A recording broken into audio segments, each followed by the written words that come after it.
So hi guys, welcome back to our channel.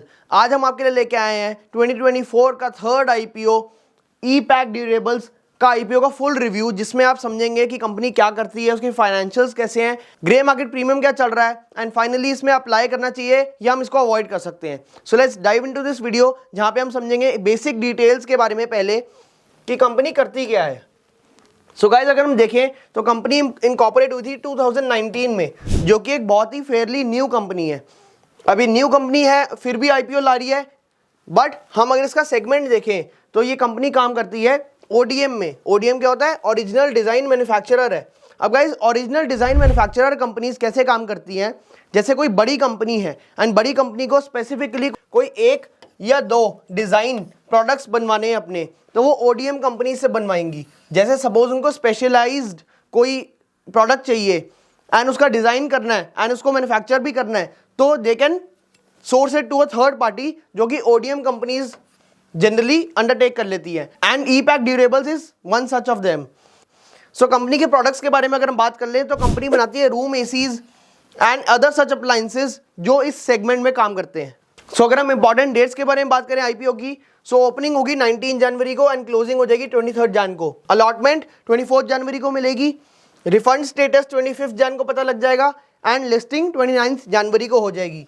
अब generally हमारी market में prepone हो रही है सारी लिस्टिंग, तो हो सकता है ये 29 जनवरी से पहले ही लिस्ट हो जाए। अगर हम प्राइस एंड लॉट के बारे में बात करें, सो 218 से 230 का प्राइस बैंड है। रिटेल कैटेगरी में अगर आपको अप्लाई करना है तो 65 शेयर्स आपको एक लॉट में मिलेंगे एंड हमेशा आपको 230 के प्राइस पे, मतलब कट ऑफ प्राइस पे टिक करना है। एक लॉट को अप्लाई करने के लिए आपको लगेंगे 14,950 रुपीज़।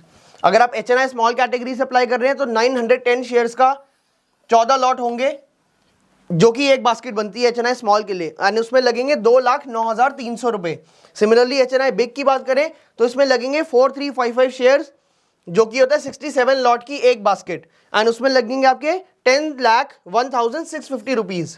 सो गाइस, हम इशू के बारे में बात कर लेते हैं कि इशू क्यों आ रहा है, उसका साइज क्या है and all details relating to that. So अगर हम सबसे पहले साइज की बात करें, सो 640 करोड़ बहुत बड़ा आईपीओ नहीं है, क्योंकि कंपनी ही फेयरली बहुत छोटी है, बहुत अपकमिंग है, न्यू है। सो सिर्फ 640 करोड़ का आईपीओ का साइज है, जिसमें से 400 करोड़ है फ्रेश इशू, मतलब कंपनी न्यू शेयर्स अलॉट कर रही है जो ऑलरेडी इन्वेस्टर्स के पास, प्रमोटर्स के पास नहीं है, वो वाले शेयर्स इश्यू कर रही है। एंड बाकी 240 करोड़ जो है वो आ रहा है ओएफएस, मतलब ऑफर फॉर सेल। क्या मतलब? 600 में से 240 करोड़ का जो इशू है, जो आईपीओ है, वो है ऑलरेडी जो प्रमोटर्स के पास एग्जिस्टिंग माल है वो बेच रहे हैं, जो एग्जिस्टिंग स्टेक है उनके पास वो बेच रहे हैं, एंड बाकी 400 करोड़ का है फ्रेश इशू। अगर हम लिस्टिंग देखें तो NSE, BSE, national stock exchange and Bombay stock exchange, दोनों पे लिस्ट होगा। प्रमोटर की होल्डिंग अगर हम देखें तो प्री आईपीओ से पहले थी 85.49, अराउंड 85.5%, एंड अगर पोस्ट आईपीओ देखें, मतलब आईपीओ के बाद क्या उनकी होल्डिंग बनेगी, वो बनेगी 65.36% के आसपास, विच इज फेयरली ओके, मतलब 50% से काफी ज्यादा है, तो ठीक है। बट हमें ध्यान में रखना पड़ेगा इसकी वैल्यूएशंस कैसी हैं। सो हम इसकी वैल्यूएशंस के बारे में बात करेंगे, स्टे ट्यून्ड विद अस। सबसे पहले हम कोटा के बारे में बात करते हैं, कितना परसेंट किसको अलॉटमेंट मिल सकती है। सो क्यूआईबी को मिलेगी 50% ऑफ द अलॉटमेंट, रिटेल के लिए है 35% of the allotment, and HNI का जो रिमेनिंग पार्ट है that is only 15%। So let's talk about objective of the issue कि ये आईपीओ ला क्यों रहे हैं, उस पैसे का क्या करेंगे। सो सबसे पहले है केपेक्स। सो केपेक्स क्या होता है guys? Capital expenditure. Capital expenditure is an expenditure जो कि किया जाता है लॉन्ग टर्म एसेट्स को ग्रो करने के लिए, लॉन्ग टर्म के ग्रोथ के लिए। Capex, capital expenditure is very important. So हमें इससे ये समझ आ रहा है कि कंपनी एक ग्रोथ माइंडसेट से इस पैसे को इन्वेस्ट या यूज करने वाली है। Second is pre payment of loans. Company के पास फेयरली ठीक ठाक अच्छा खासा लोन है, इसकी डेट टू इक्विटी भी अराउंड 1.5 1.6 है, but major of the debt जो कंपनी ने ले रखा है वो है शॉर्ट टर्म लोन्स, मतलब वर्किंग कैपिटल के लिए उसने अपना लोन ले रखा है, एंड थोड़े बहुत लॉन्ग टर्म लोन्स है।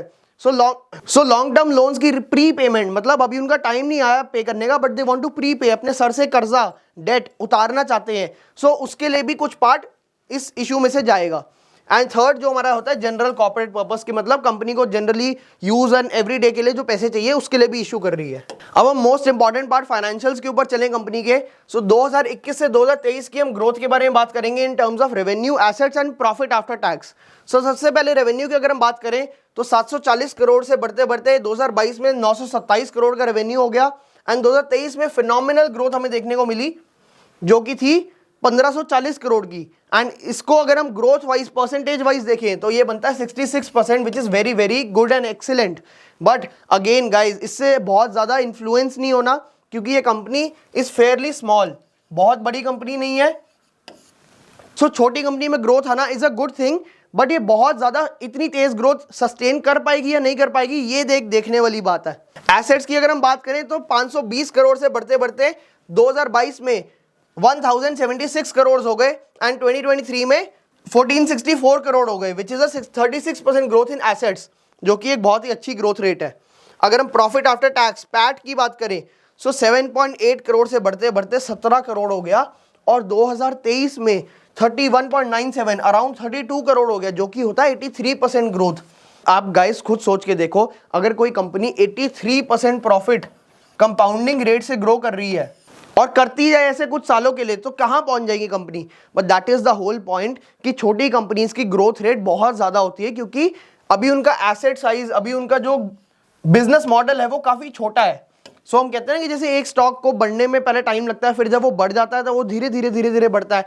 सिमिलरली फॉर अ बिजनेस, जब एक बिजनेस एक अच्छे पॉइंट पे पहुंच जाता है, एक बहुत बड़े लेवल पे पहुंच जाता है, तो उनकी growth rate in terms of percentage थोड़ी कम हो जाती है। सो सबसे बड़ी देखने वाली बात यह है कि क्या ये ग्रोथ रेट कंपनी लंबे समय में सस्टेन कर सकती है कि नहीं। अब हम वैल्यूएशंस के बारे में बात करें सो कंपनी थोड़ी सी ज़्यादा ओवर वैल्यूड है, मतलब इसकी ROE is 14.68, ROCE is 18%, 18.85%, which is okay. मतलब अगर छोटी कंपनी के हिसाब से देखा जाए तो it is not so good, but still एक रेगुलर हम जो देखते हैं उसके हिसाब से ROE and ROCE are good enough. But अगर हम सबसे इंपॉर्टेंट बात प्री एंड पोस्ट IPO की वैल्यूएशंस के बारे में बात करें, जो कि सबसे पहला हमारा पार्ट है price to equity. So price to equity PE ratio अगर हम देखें सो प्री IPO ही 56 था, मतलब पहले ही बहुत ज़्यादा वैल्यूड थी।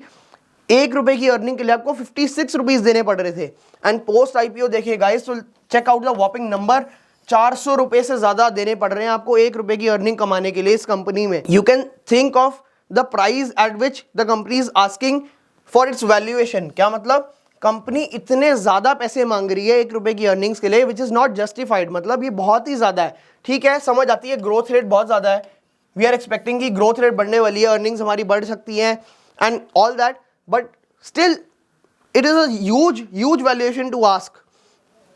अगर हम EPS के बारे में बात करें, अर्निंग्स पर शेयर, तो company pre IPO was earning ₹4, अब IPO के बाद हो जाएगी सिर्फ 0.55, which is a huge drop.